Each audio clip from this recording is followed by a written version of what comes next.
Marion Maréchal, auriez-vous la gentillesse de vous présenter ? Alors, avant tout, bonjour, merci pour votre invitation. Alors, rapidement, écoutez, donc j'ai 31 ans, je suis maman d'une petite fille de 6 ans.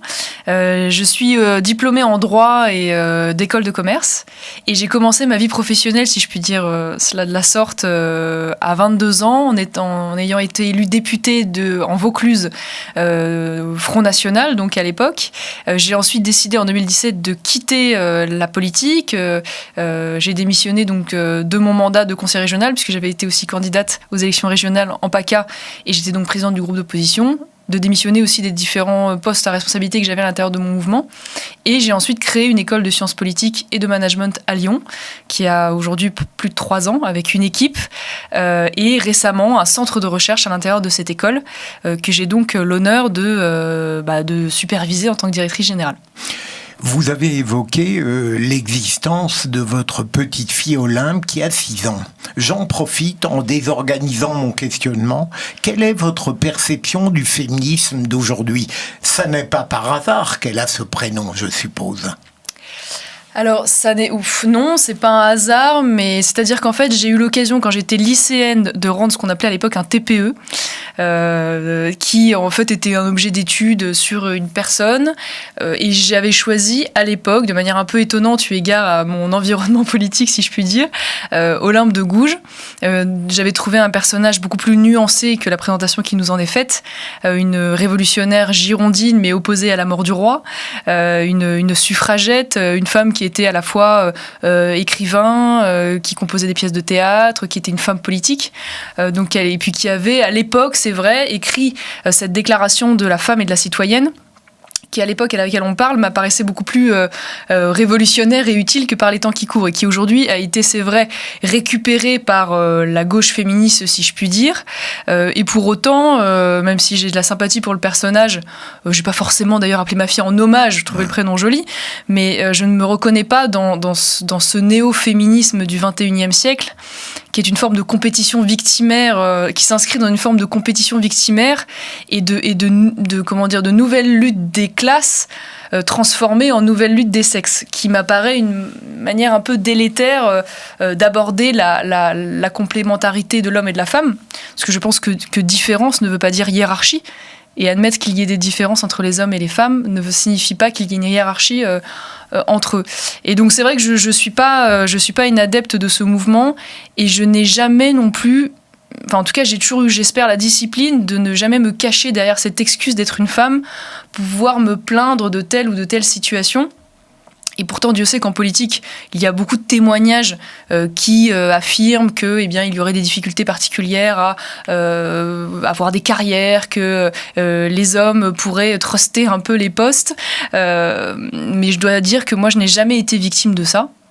Et même dans le monde politique au sens large, je n'ai jamais, me semble-t-il, été victime ni de misogynie ni de machisme. Ou peut-être ai-je, je ne sais pas, un seuil de tolérance plus élevé que la moyenne.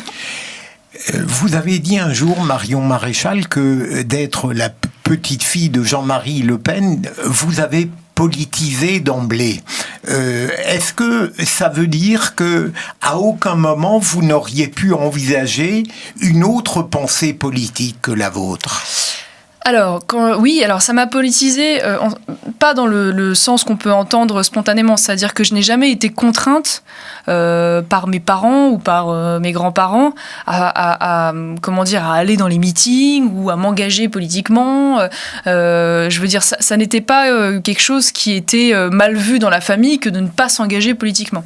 En revanche, j'ai évolué dans une ambiance évidemment très politique, très exposée publiquement, et j'ai grandi dans cet univers, et je pense que du coup je suis un peu l'exemple d'une règle qui se vérifie régulièrement dans tous les univers, c'est-à-dire que souvent les passions des parents se transmettent aux enfants. Donc c'est vrai qu'on a eu très tôt cette passion, ce souci de la France, ce souci des autres, le fait de ne pas se contenter de regarder uniquement son univers à travers son parcours ou son expérience personnelle, mais d'être capable aussi de s'intéresser à d'autres situations, même si on ne les vit pas et on ne les connaît pas soi directement, et qu'on a la chance d'appartenir, comme ce fut mon cas, plutôt avec mes parents, à une classe moyenne, avec un niveau de vie qui ne manquait de rien, si je puis dire.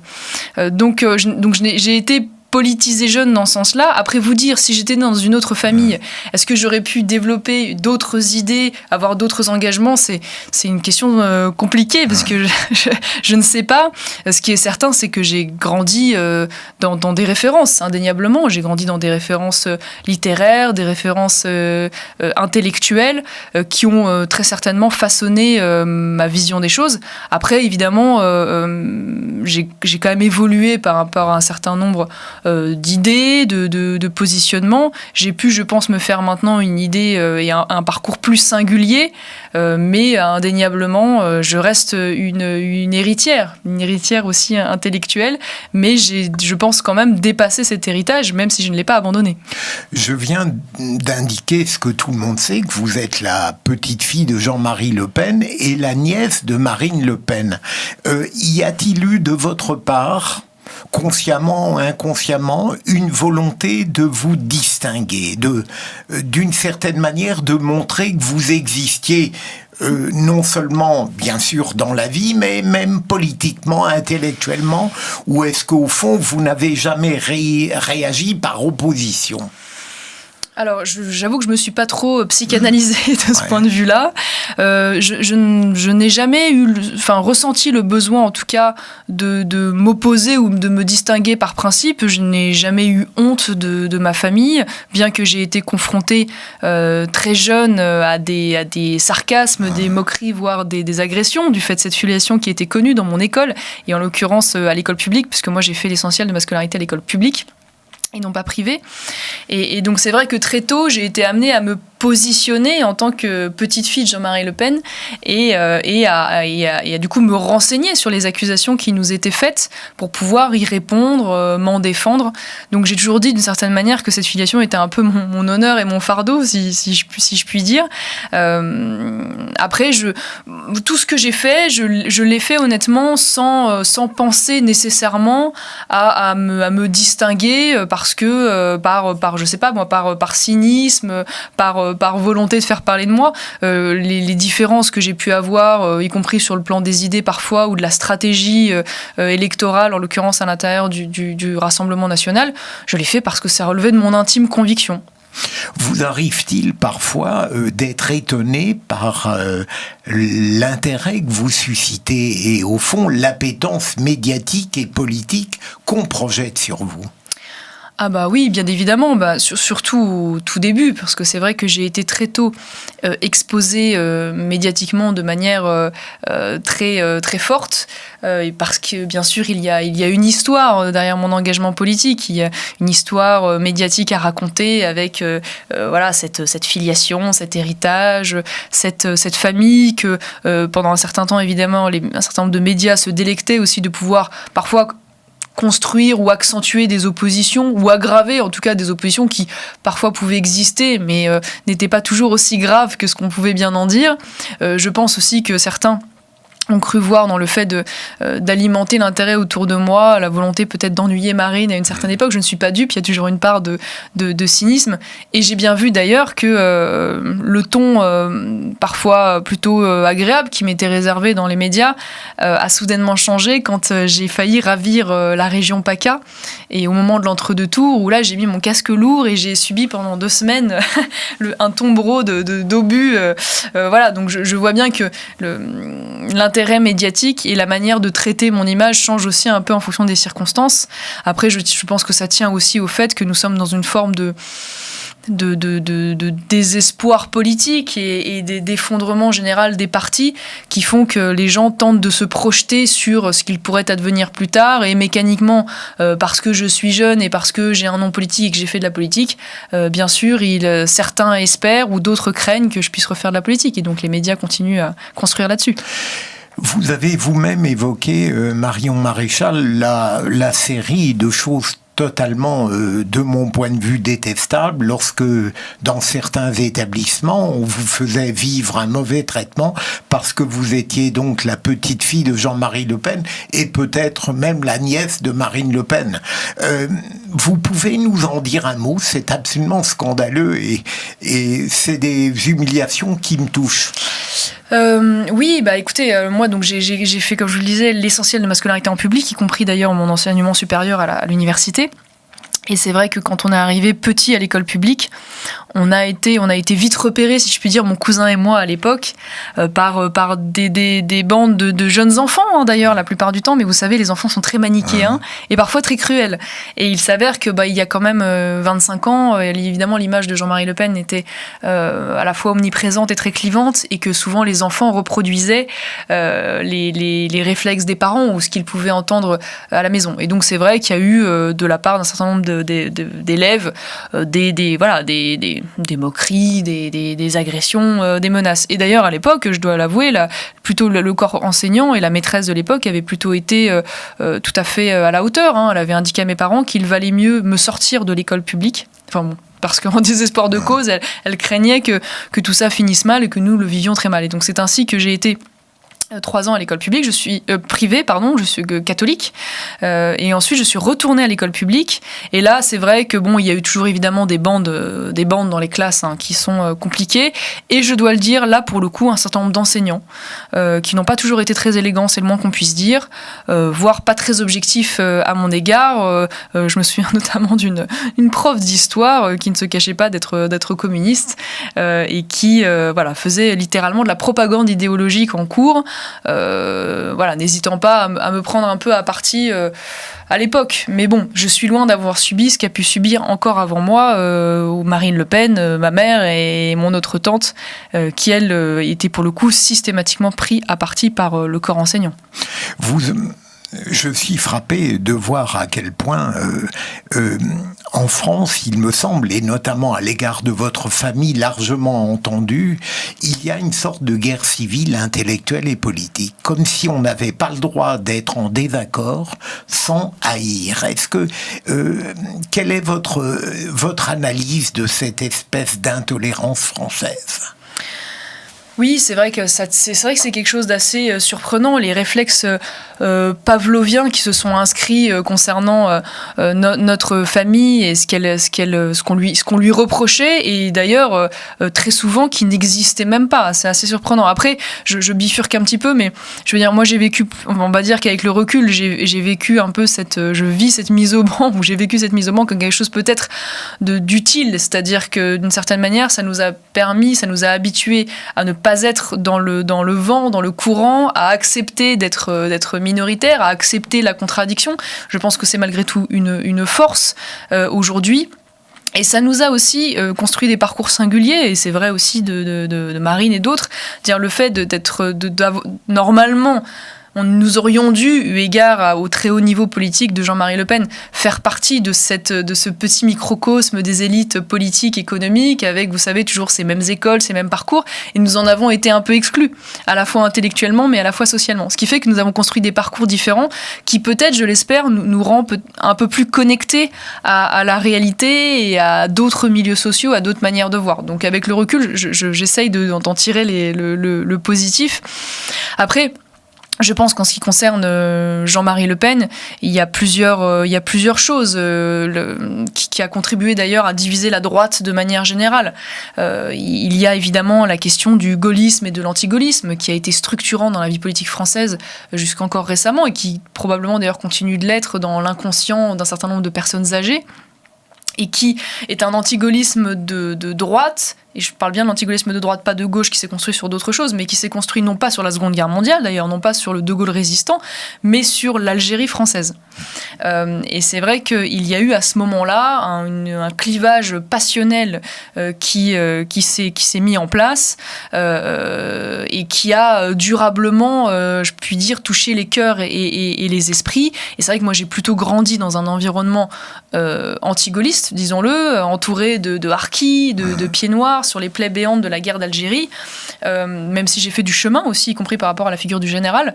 Mais du coup, je pense que ça a créé des réflexes un peu irrationnels qui, du coup, par capillarité, par antigaullisme, on a laissé sous-entendre que cet antigaullisme pouvait se rattacher également à la dénonciation du De Gaulle résistant, et donc à une sympathie plus ou moins dissimulée à l'égard de Vichy. Alors, je rappelle quand même que le Front National s'est créé en 1974, donc on est quand même loin du compte. Et puis, il y a eu aussi, je pense que là-dessus, il faut tout seigneur, tout honneur. Je pense que Jean-Marie Le Pen, je crois que c'est Edgar Faure qui disait cela, mais c'est un grand tort que d'avoir raison trop tôt. et qu'il a à un certain moment, fort d'ailleurs de sa culture historique, de sa connaissance des cycles civilisationnels et des grands basculements, si je puis dire, alerté sur le risque de glissement démographique que pouvaient représenter ces nouveaux flux migratoires et le laxisme de la politique mis en place. Et puis, vous voyez bien aussi, il en parle très souvent d'ailleurs, le grand bouleversement démographique des continents, où l'Europe, qui avait été un peu le champion démographique jusque encore au XXe, est en train aujourd'hui de devenir un nain à côté des continents asiatiques, africains, entre autres. Et donc, il a alerté à un moment donné où probablement cela ne pouvait pas être entendu parce que les gens ne le vivaient pas dans le quotidien, ne se projetaient pas, et cela a été évidemment immédiatement assimilé à du racisme, sur fond évidemment de stratégie aussi électorale, et largement alimenté par des officines type SOS Racisme et compagnie, qui aujourd'hui font un peu leur aggiornamento, il faut bien l'admettre, c'est assez amusant d'ailleurs, mais qui à l'époque ont largement contribué à diaboliser les personnes qui tentaient d'alerter sur ce sujet. Y a-t-il eu au Rassemblement national, à votre avis, Marion Maréchal, une catégorie de militants qui étaient véritablement nostalgiques du fascisme ou du nazisme? Ou est-ce que c'est un procès, je l'entends assez souvent, quelle que soit la volonté de dédiabolisation de votre tante, on ne l'en crédite jamais d'ailleurs, c'est très étonnant, mais est-ce que ces nostalgiques existent? Je pense qu'en 1974, quand le Front National s'est créé, en fait, c'était un parti de droite nationale, pour faire simple, qui a rallié à lui des gens qui ont des parcours extrêmement variés et qu'on y trouvait en réalité de tout, et de toute cette France réconciliée. Ça veut dire des gens qui avaient pu être des résistants pro-Pétain, parce que ça existait aussi, parce qu'en réalité, la résistance, elle était à Londres, mais elle était aussi en Afrique du Nord, elle était dans les maquis français. Enfin, on a vu des gens qui ont pu avoir des sympathies à l'extrême droite, ça existait, il ne faut pas le nier, mais il y a eu aussi des grands résistants. Donc en fait, je pense que c'est ne pas regarder objectivement l'histoire de ce mouvement que de ne pas le voir dans sa diversité. Par ailleurs, je pense qu'aujourd'hui, la terminologie d'extrême droite c'est un terme utilisé pour des raisons morales, mais qui ne tient pas une seconde si on tend à le démontrer sur le plan de la science politique. L'extrême droite, c'est pas une insulte, c'est comment dire, ça répond à des critères très précis en sciences politiques, parmi lesquels l'antiparlementarisme, le culte du chef, l'approche totalitaire dans la manière de gouverner. Or, sur ces critères, le Front National ne répond en rien à cela. Il faut quand même être objectif. Je veux dire, c'est un parti qui a toujours défendu la démocratie représentative et la démocratie même directe, qui a même été de ceux qui ont toujours voulu mettre en place des référendums d'initiative populaire, entre autres. Donc c'est vrai que, à mon avis, il y a une forme de confusion volontairement entretenue, parce qu'évidemment, dans l'esprit des gens, extrême droite égale fascisme égale nazi, dans un syllogisme qui, d'ailleurs, serait largement à remettre en cause, et puis sur l'incapacité de regarder aussi l'histoire dans sa complexité. Et donc, à partir de là, il y a malheureusement une image qui s'est durablement installée et qui, malheureusement, encore aujourd'hui, rend difficile la possibilité de rendre un discours audible par tous, parce que certains ont des réflexes une fois plus pavloviens et ne veulent même pas en entendre parler. Vous avez été une toute jeune députée, Marion Maréchal, conseiller PACA, et maintenant, depuis quelques années, directrice de l'INSEP. L'ICEP, pardonnez-moi. Pas de problème. L'ICEP. Ce sont 3 démarches professionnelles tout à fait stimulantes pour vous. Est-ce que vous faites une hiérarchie entre elles ou elles ont toutes été utiles ? Alors, je ne fais pas une hiérarchie, mais je fais une continuité. C'est-à-dire que quand je suis partie en politique en tant que députée, en tant que conseiller régional, il y a évidemment un engagement électoral. Mais quand j'ai quitté la politique et je me suis lancée dans cette aventure de l'ICEP, il y avait pour moi encore une forme d'engagement. Et d'ailleurs, je dois le dire, une forme d'engagement politique avec un grand P, si je puis dire, c'est-à-dire cette politique qui se veut au service de la cité. Et je pensais qu'il relevait du service de la cité que d'ouvrir une école qui permette de former autrement comment notre élite politique et notre élite économique, qui aujourd'hui, c'est vrai, est dans une forme d'entre-soi sociologique, sort d'un certain nombre d'écoles cotées, mais qui contribuent, selon moi, à façonner une vision un peu homogène du monde, avec des programmes qui, une fois de plus, ça m'est très personnel, mais sont malheureusement de moins en moins qualitatifs, et parfois un sectarisme intellectuel qui frôle même le militantisme. Je veux dire, il y a suffisamment d'actualité autour des problèmes que rencontre aujourd'hui Sciences Po avec l'offensive des idéologies indigénistes, décoloniales, théorie du genre, j'en passe et des meilleurs, pour prouver ce que je viens de vous dire. Voilà. Et donc, du coup, je trouve que ça c'était important de rentrer dans ce combat culturel, si je puis dire, éducatif, et de considérer que la politique, elle ne se fait pas seulement par le haut, par les institutions, elle se fait aussi par le bas, par la société, et elle commence d'abord avec les individus. Et donc, plutôt que de se plaindre de cette situation, tenter d'y répondre, évidemment, très humblement avec l'ICEP. Et puis aujourd'hui, avec ce centre de recherche à l'intérieur de l'ICEP, qui, une fois de plus dans la continuité, là, a vocation plutôt à aller alimenter le débat public, qui, une fois de plus, c'est très personnel, mais ne me semble pas toujours satisfaisant et ne me semble pas toujours traiter les sujets essentiels, puisque, et je le déplore, malheureusement aujourd'hui, il y a un certain nombre de think tanks bien installés qui font un peu référence sur le plan de l'expertise, mais à côté de ça, les partis politiques n'arrivent plus à véritablement promouvoir des idées efficacement ou toucher véritablement le public, parce que leur parole est un peu démonétisée. Voilà, d'où la continuité dans cet engagement. Justement, vos expériences politiques vous ont-elles montré la grandeur de la politique ou ses inéluctables limites ? Écoutez, moi, je ne jetterai pas le bébé avec l'eau du bain. J'ai vu le meilleur et le pire de l'homme en politique. C'est vrai que la politique, comme tout ce qui touche un peu au pouvoir, à l'argent, peut stimuler les vices, indéniablement, et notamment les vices du narcissisme et de l'égocentrisme, puisqu'il y a une exposition médiatique, évidemment, et qu'on fédère des gens, et que voilà, parfois on suscite des passions. Donc ça, c'est tout à fait certain. Mais j'ai aussi vu le meilleur, notamment dans un parti, qu'il faut bien le dire, il y a encore quelques années, pousser des gens à l'engagement sans qu'il n'y ait pas grand-chose à gagner, si ce n'est parfois la mise au banc social, la mise au banc professionnel, je veux dire le risque de se faire agresser dans la rue. Avant même que moi je m'engage en politique, combien de militants ai-je vu à l'intérieur de ce mouvement, se faire agresser même physiquement, parce que ils défendaient avant l'heure des idées qui aujourd'hui sont presque devenues mainstream. C'est quand même incroyable. Donc oui, j'ai vu des gens prêts à se sacrifier pour tenter, bon an mal an, de faire bouger les choses dans leur pays. Donc moi, j'ai plutôt une belle image de la politique, et je n'arrive pas à considérer qu'elle se limite uniquement à l'image qu'on pourrait se faire des politiques actuellement, c'est-à-dire globalement des paresseux qui profitent du système, qui mentent, qui sont corrompus. Heureusement que ça va au-delà de ça. Vous avez dit un jour, je crois, Marion Maréchal, la France n'a pas commencé en 1789, ce qui est une évidence. Faites-vous une distinction entre la République et la France ? C'est une très bonne question. Et c'est une question d'ailleurs que je me suis posée assez jeune en lisant un auteur qui m'a beaucoup marqué, un auteur catholique qui s'appelle Jean de Vigry, et qui a écrit un livre qui s'appelle « Les deux patries », dans lequel il explicite, c'est l'un des premiers d'ailleurs que j'ai vu qui avait arrivé à expliciter cette tension dans l'identité française.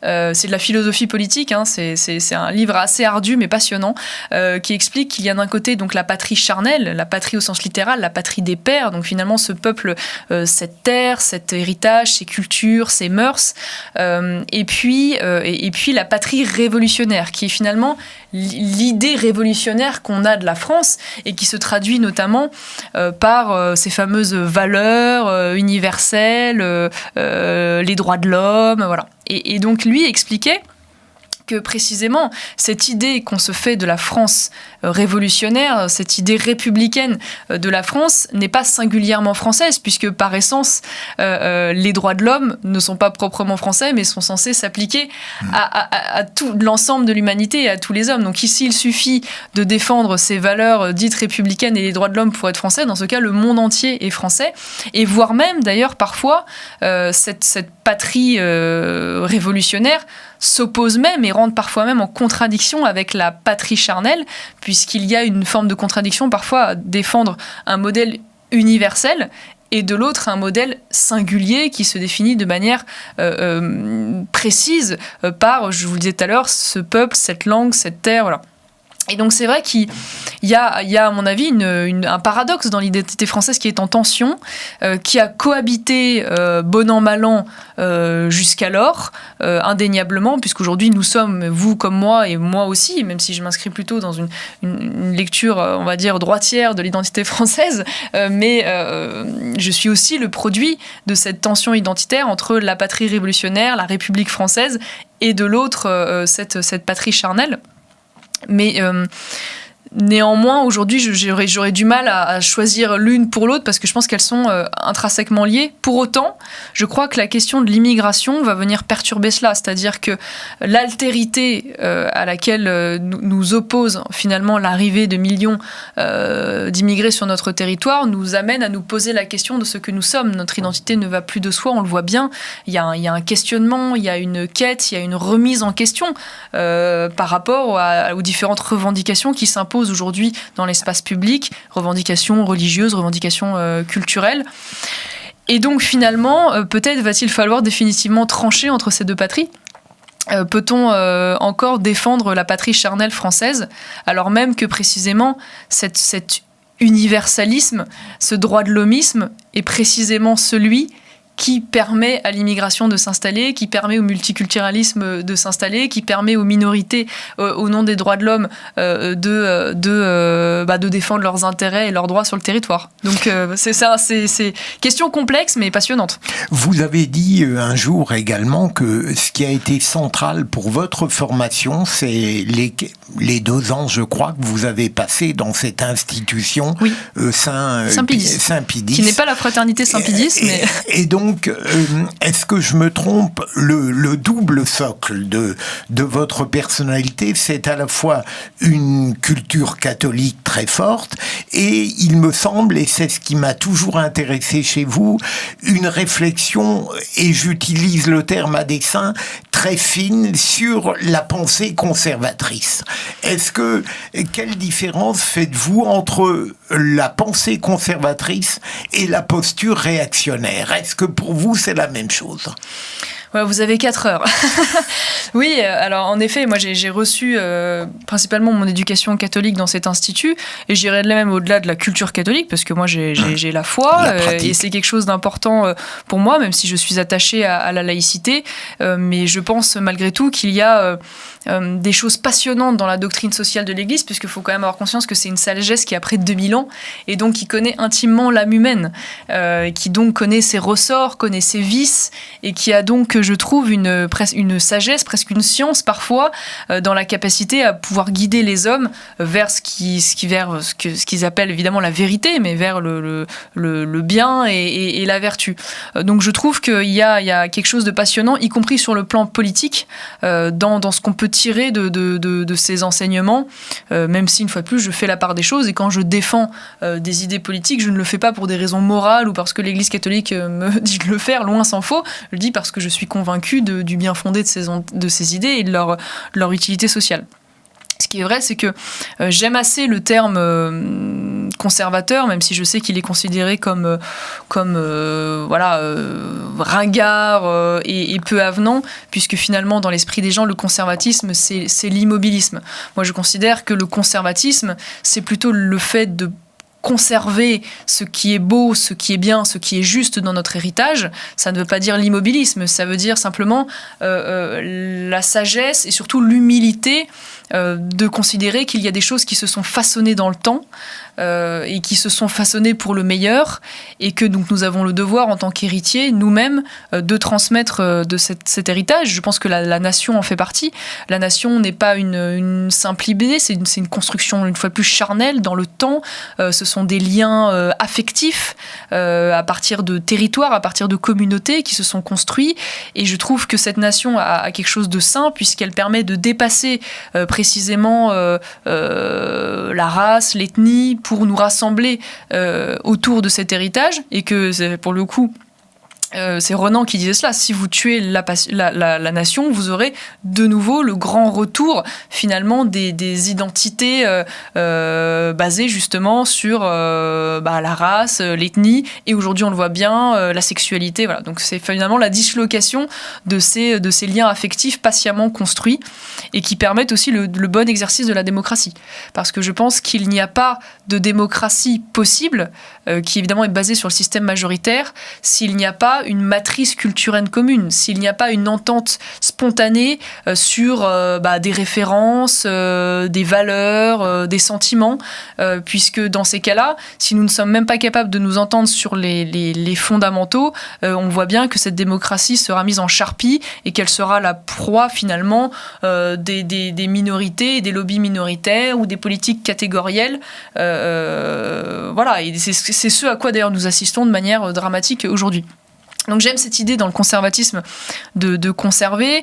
Souvent le conservatisme d'ailleurs s'entremêle avec le libéralisme au sens classique du terme, qui s'inscrit plutôt dans la défense des libertés individuelles, qui est aussi, parce que moi j'oppose pas tout, je veux dire j'aime pas m'enfermer dans une cage, je pense que dans chaque philosophie politique il y a des choses intéressantes à prendre, et d'ailleurs on connaît beaucoup le libéralisme anglo-saxon qu'on confond souvent d'ailleurs avec le néolibéralisme économique, mais il y a aussi une tradition libérale française qui est magnifique. Tocqueville est un auteur extraordinaire qui m'a beaucoup marqué. Et d'ailleurs, ce qui est intéressant chez ces libéraux, c'est qu'ils défendent donc les libertés individuelles par rapport au gouvernement, mais ils n'imaginent pas défendre ces libertés individuelles dans un environnement sans Dieu. C'est-à-dire que Tocqueville, quand il pense cela, il le pense dans un cadre où la morale, si je puis dire, collective, est évidemment alimentée par la présence de la religion catholique. Et donc il n'avait pas anticipé qu'en fait le modèle qu'il défendait pourrait un jour s'exercer dans un cadre religieux, si je puis dire, spirituel, et que donc évidemment, bien dans ce cadre-là, il n'y aurait plus de cadre de vertu, et donc on serait face à la tyrannie de l'individu, qui n'ayant plus finalement de limites et d'essence dans ses limites, eh bien pourrait laisser s'exercer toutes ces envies au détriment eh bien, de l'intérêt des autres ou du droit des autres. Et donc on se retrouvait dans une espèce de guerre du droit, des droits des uns et des autres, au détriment de l'intérêt général.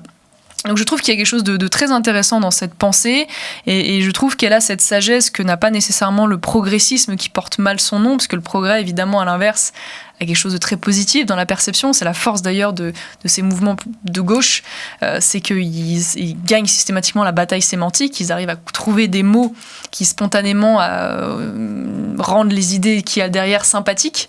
Cette idée du progressisme qui est une espèce de fascination quasi enfantine pour l'avenir, et qui est toujours dans cette idée très à gauche d'ailleurs de façonner l'homme nouveau.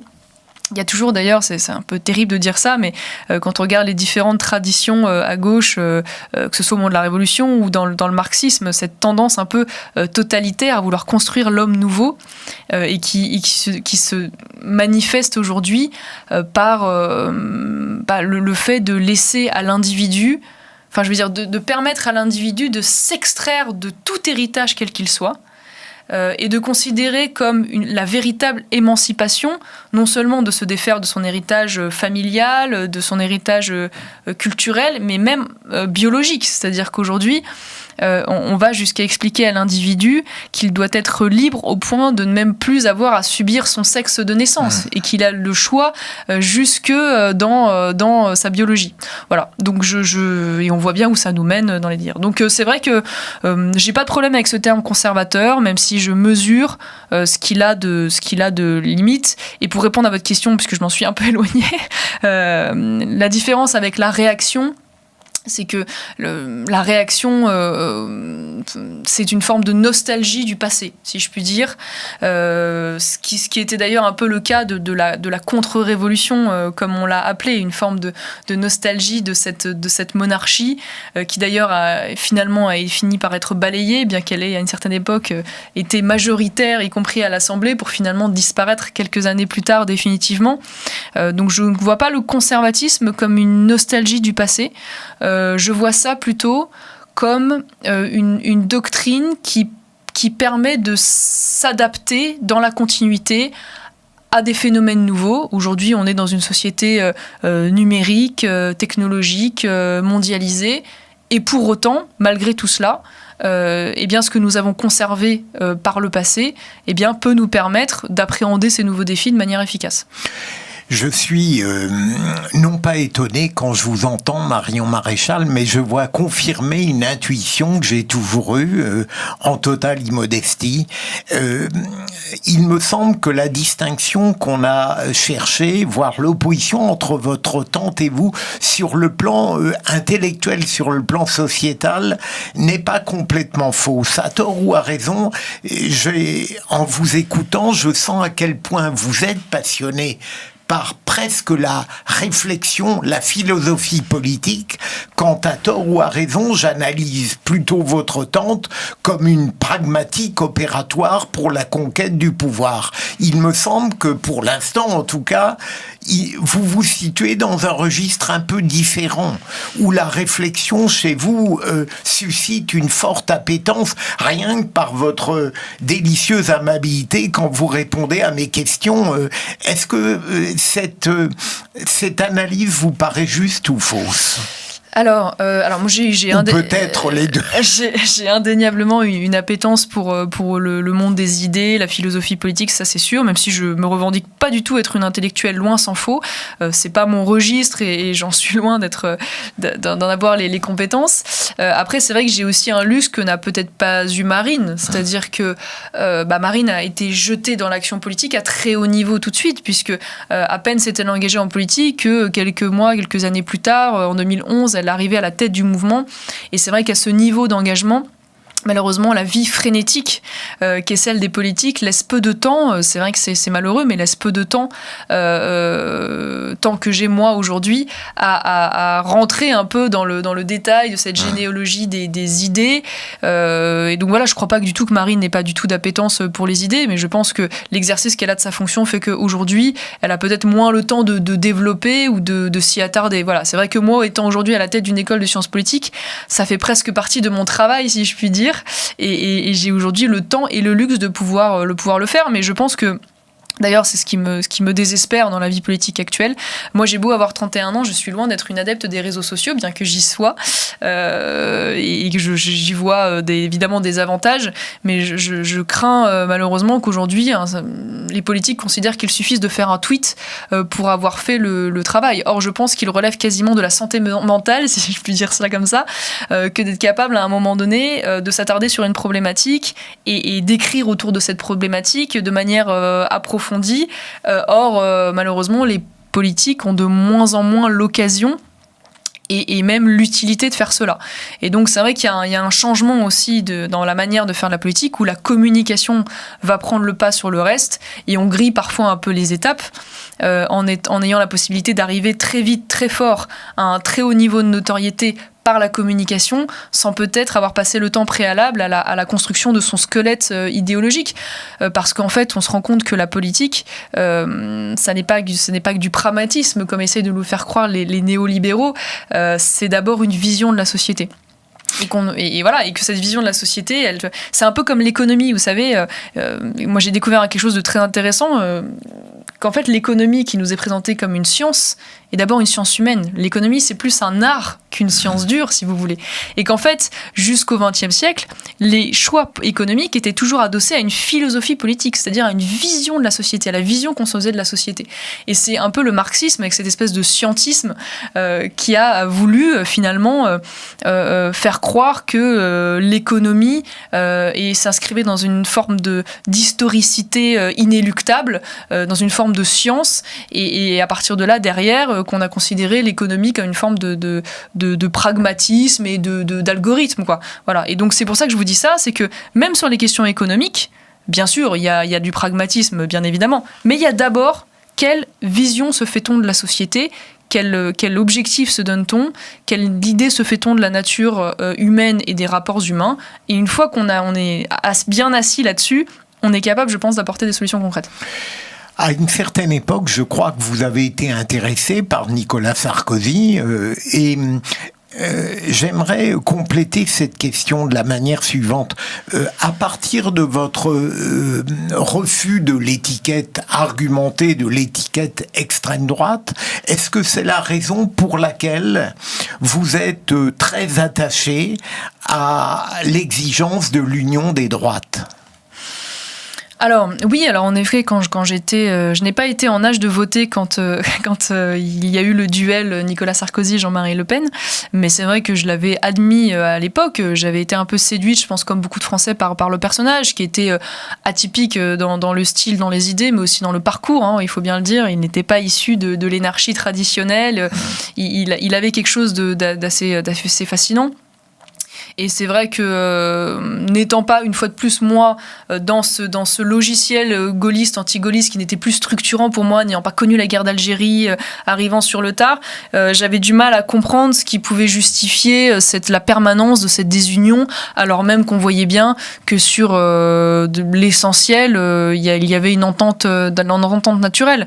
Donc c'est vrai que, à partir du moment où nos institutions, on peut le déplorer, mais amènent nécessairement un réflexe de coalition pour pouvoir transformer la candidature en victoire. C'est vrai que j'ai voulu tenter à l'époque, à l'intérieur du RN, plaider pour en tout cas des signes de rapprochement. Et essayer d'envoyer des signaux, notamment à une partie de ce qu'était l'UMP à l'époque et devenu LR, parce que je pense qu'il y a des courants aussi qui cohabitent dans cette famille politique, et pour une partie de ces courants devraient pouvoir naturellement, il me semble, travailler avec le Rassemblement national. Et aujourd'hui... je vois bien qu'on ne parvient pas à arriver au bout de cela parce que j'ai le sentiment que finalement les Républicains se sont en grande partie résignés dans un jeu électoral où il y avait de moins de risques à s'attacher à une alliance macroniste qu'à tenter l'aventure aux côtés du Rassemblement national. Et puis je pense qu'il y a aussi un glissement idéologique de cette droite devenue néolibérale, si je puis dire, qui finalement a renoncé à ses fondamentaux, y compris à ses fondamentaux gaullistes d'ailleurs.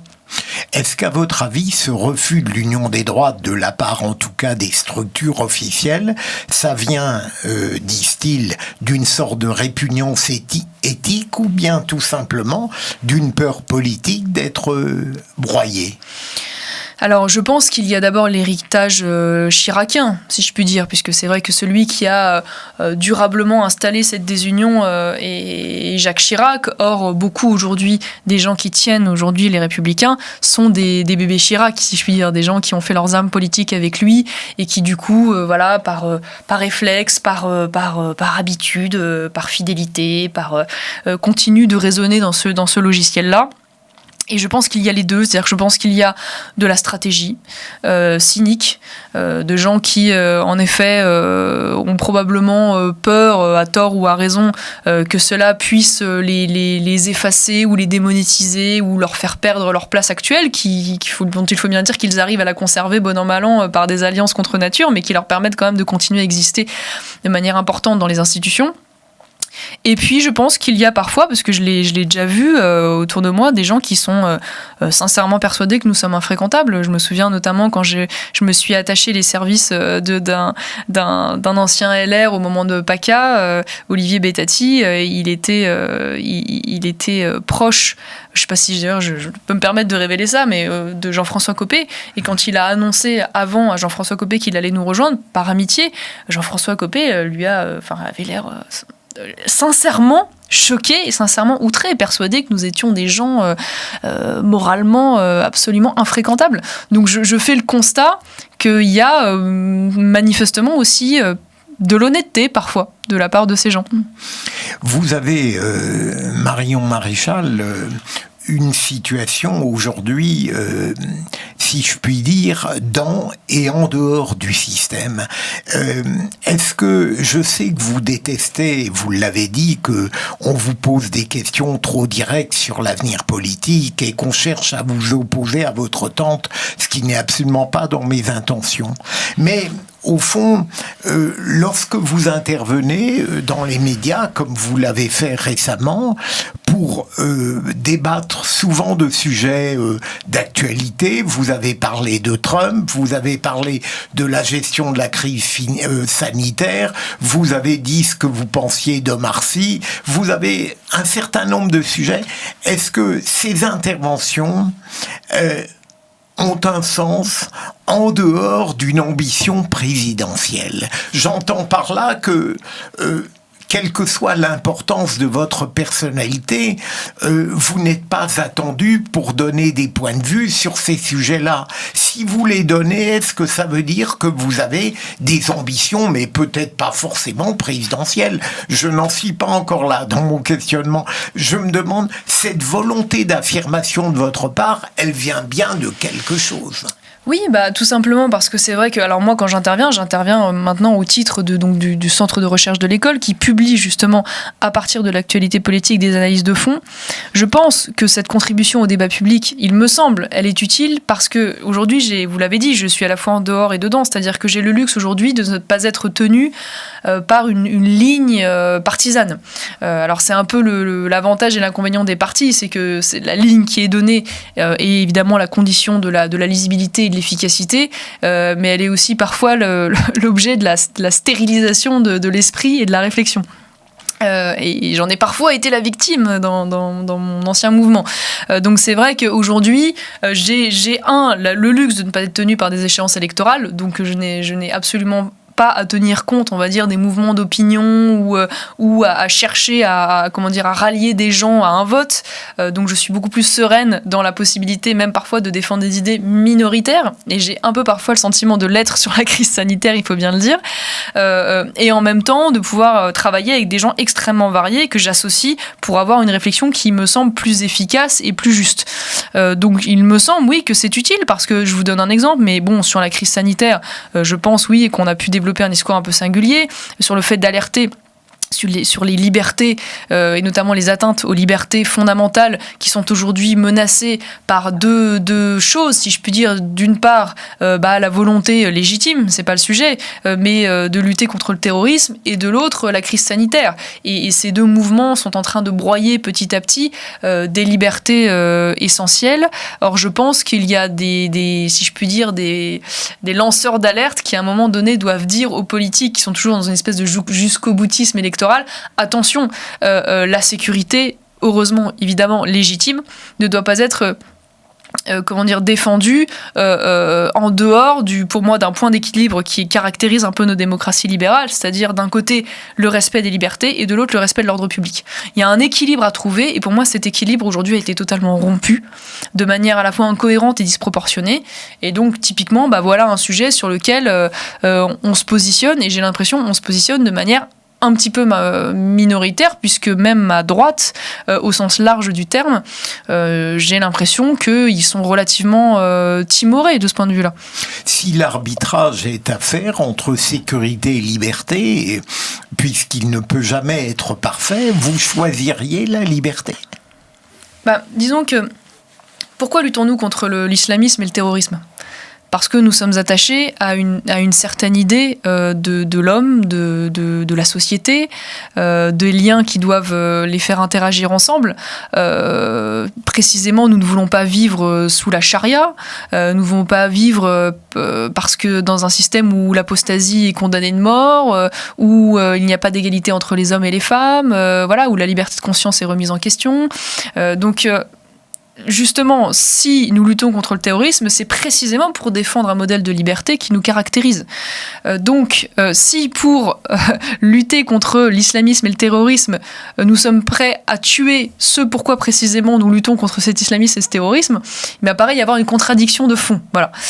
Donc, évidemment, après, je pense qu'on ne peut pas opposer, c'est pour ça que je ne peux pas répondre à votre question telle quelle, parce que je pense qu'on ne peut pas opposer les deux, parce qu'il n'y a pas non plus de liberté sans sécurité.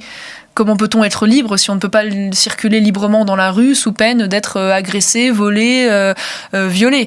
Donc, bien évidemment, ou malheureusement aujourd'hui décapité. Donc les deux vont ensemble. En revanche, je pense qu'il y a en effet un point d'équilibre à trouver, et il y a aussi l'idée importante de rappeler que la loi est de portée générale et qu'à partir du moment où, évidemment, on va chercher à mettre en place des restrictions pour viser spécifiquement, en l'occurrence, l'islam radical, qui est aujourd'hui en réalité la seule menace sur le plan terroriste, faut bien avoir conscience que chacune de ces restrictions va s'appliquer à l'ensemble des citoyens et à l'ensemble des cultes. Voilà. Et donc, il y a, à mon avis, un équilibre à trouver pour faire en sorte qu'au prétexte de lutter contre quelques-uns, on ne restreigne et on ne punisse pas l'ensemble de la société. Moi, j'ai un peu le sentiment à 31 ans que finalement, à la fois l'immigration incontrôlée d'une part et l'islamisme d'autre part est en train petit à petit de broyer toutes mes libertés, alors que je n'y suis pour rien. Ma liberté de circulation parce qu'il n'y a plus de sécurité, ma liberté d'expression parce qu'on cherche à la restreindre pour empêcher les gens de dire la vérité sur ces phénomènes, la liberté associative parce qu'on voit bien que le contrôle de l'État va se durcir, ma liberté d'enseignement, c'est-à-dire de pouvoir mettre ma fille en école privée sans avoir toutes les 2 minutes des contrôles, comme ça va être, et c'est déjà le cas aujourd'hui, ce le sera encore davantage demain, alors que les écoles dans lesquelles je les mets ne présentent aucun danger, ou même la liberté de l'école à la maison que remet en cause la loi sur le séparatisme. Bref, vous voyez toutes ces libertés qui petit à petit, bon an mal an, sont rognées. Alors toujours avec de très bonnes raisons, mais l'enfer est pavé de bonnes intentions. Vous comprenez, Marion Maréchal, qu'en vous écoutant avec beaucoup d'attention, je me dis, au fond, la vie politique active, quoi qu'on pense de votre opinion, elle mériterait que vous y soyez. Écoutez, c'est gentil. C'est gentil, mais après, le souci, c'est que si vous voulez, je pense que ce que je fais aujourd'hui est utile. Je l'espère en tout cas. C'est utile déjà pour les étudiants conformes, parce que je m'éloigne un peu du sujet, mais il faut quand même avoir conscience aujourd'hui que notre université est dans un état de délabrement important, qui est malheureusement lui-même la conséquence d'un certain nombre d'abandons au sein de l'école publique, primaire et secondaire, qui sont absolument dramatiques. On le voit dans les différents classements internationaux, dernièrement en mathématiques en France, où les résultats de nos élèves sont absolument déplorables, et qu'en plus il y a un phénomène aujourd'hui importé des campus américains qui voit, j'en parlais rapidement tout à l'heure, mais des idéologies mortifères prospérer et former toute une nouvelle génération, sans leur laisser le choix d'ailleurs de pouvoir avoir en face d'eux des opinions différentes, puisque ces idéologies deviennent totalement hégémoniques, et elles le deviennent d'ailleurs sous la pression, sous le chantage, sous la menace, sous la contrainte, avec la complicité de directeurs d'université qui sont la plupart du temps ou terrifiés ou d'accord. Je pense évidemment, j'y reviens, à ces idéologies du privilège blanc, décolonial, indigéniste, qui sont des idéologies racistes et dramatiques pour la cohésion nationale. Et le problème, si vous voulez, c'est que ce phénomène, aujourd'hui, en plus, écarte les gens qui ne sont pas d'accord. Ça veut dire que les enseignants qui tentent de se dresser contre cela sont terrorisés ou marginalisés, voire même parfois menacés. C'est vrai aussi des étudiants. Et il y a en plus un phénomène où les activistes de ces idéologies ont phagocyté les jurys des sélections, qui font qu'aujourd'hui, mécaniquement, je parle dans les sciences sociales principalement, ne passent les fourches codines du financement des thèses que ceux qui aujourd'hui rentrent dans ce logiciel du néo-féminisme, du multiculturalisme, de l'écriture inclusive, j'en passe et des meilleurs. Donc si vous voulez, je dis ça, pourquoi ? Parce que je pense que ce qu'on fait aujourd'hui à l'ICEP, c'est fondamental. C'est fondamental pour les étudiants qu'on a, mais c'est fondamental même symboliquement pour pousser à d'autres initiatives qui doivent réagir, créer des îlots de résistance à cela. Et je pense que c'est aussi indispensable, une fois de plus, parce que cette liberté de ton et de réflexion, j'essaye de la mettre au service du débat public, justement pour que ceux qui soient aujourd'hui, qui sont engagés, s'en emparent, et s'en emparent pour être plus efficaces demain. Donc voilà, pour l'instant, je suis là-dedans, je suis dans ce couloir. Je ne m'interdis pas un jour de refaire de la politique éventuellement, je l'ai toujours dit, mais je ne suis pas en mesure aujourd'hui de vous dire précisément quand, où, parce parce que, à l'heure où je vous parle, je pense ne pas être allée au bout encore de la mission qui est la mienne dans les fonctions qui sont les miennes. Le rêve, au fond, Marion Maréchal, pour un politique, c'est à la fois de penser et d'agir. Donc, peut-être, comme vous avez connu l'action, que vous adorez la pensée, vous pourriez constituer une synthèse, non? Oui, bah alors après, j'ai pas l'impression de ne pas agir, comme je vous le disais, parce que c'est vrai que je passe pas ma journée enfermée à la bibliothèque elle marche, à écrire d'ailleurs, cette école, on a dit tout et son contraire sur elle. Oui, elle marche. Écoutez, on a aujourd'hui plus de 250 étudiants qui sont passés dans cette école. On a des partenariats internationaux au Liban, en Russie. On a créé une filiale en Espagne en septembre. Donc c'est une école, on a une 50aine d'enseignants qui sont tous des enseignants expérimentés, reconnus. Donc j'ai envie de dire, même sur le plan psychologique, il y a beaucoup de choses qui ont avancé. Je pense qu'il y a encore 10 ans, il eût été impossible d'avoir une école telle que celle-ci qui se monte, qui fonctionne au vu et au su de tous, si je puis dire, et que même des enseignants puissent s'y afficher, alors même qu'ils ont des carrières dans le privé ou dans l'université à côté. Donc il y a quand même une victoire, si je puis dire, de ce point de vue-là. Donc j'ai quand même le sentiment que c'est une action. Alors c'est peut-être Bien pas sûr. celle que certains attendent. Après, je vais pas vous mentir, évidemment qu'il m'arrive d'être frustrée parce que moi je ne suis pas une spectatrice de la vie publique. Je suis passionnée par ça, je suis animée par ça, et chaque coup porté à mon pays est un coup porté à mon moral, surtout par les temps qui courent.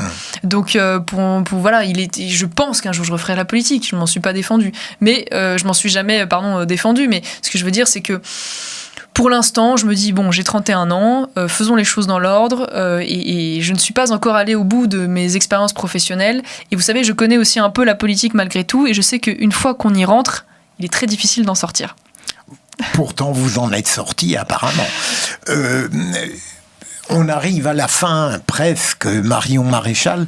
Un livre, il y a quelques mois, vous a été consacré, que j'ai lu avec beaucoup d'intérêt. Et j'ai été frappé dans ce livre par les entretiens que vous aviez donnés aux auteurs, à l'auteur, je crois. Ils étaient deux, je pense.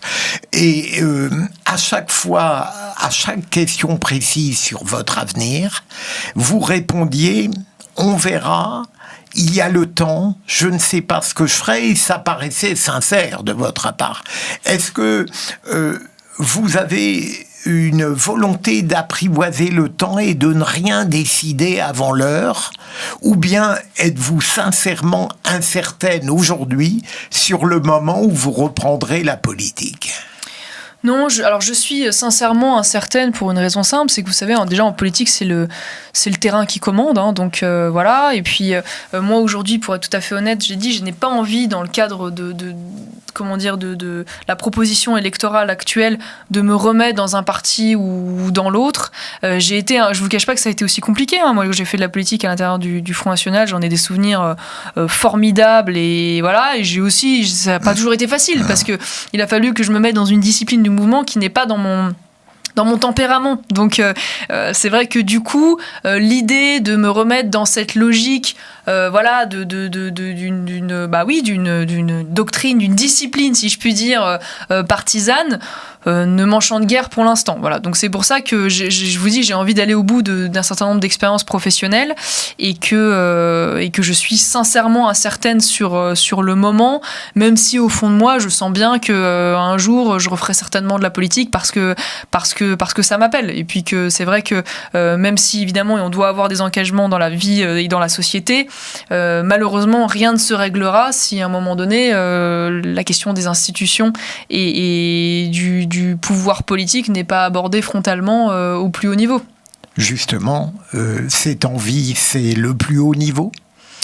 Ah non, pas nécessairement, loin de là même, parce que vous savez, alors moi j'ai un luxe par rapport à d'autres politiques, c'est que j'ai grandi, une fois de plus, dans un univers politique, et donc à partir de là, je mesure la vie sacrificielle que ça représente. On voit toujours de manière générale le luxe de la politique, on oublie que c'est d'abord une vie de sacrifice, d'exposition, de coûts. Donc je vous assure que moi je ne rêve pas d'être présidente de la République la nuit, mesurant trop ce que ça implique sur le plan personnel et professionnel. Donc je serai là où je serai utile le moment venu, même au service de quelqu'un s'il le faut, sans aucun problème.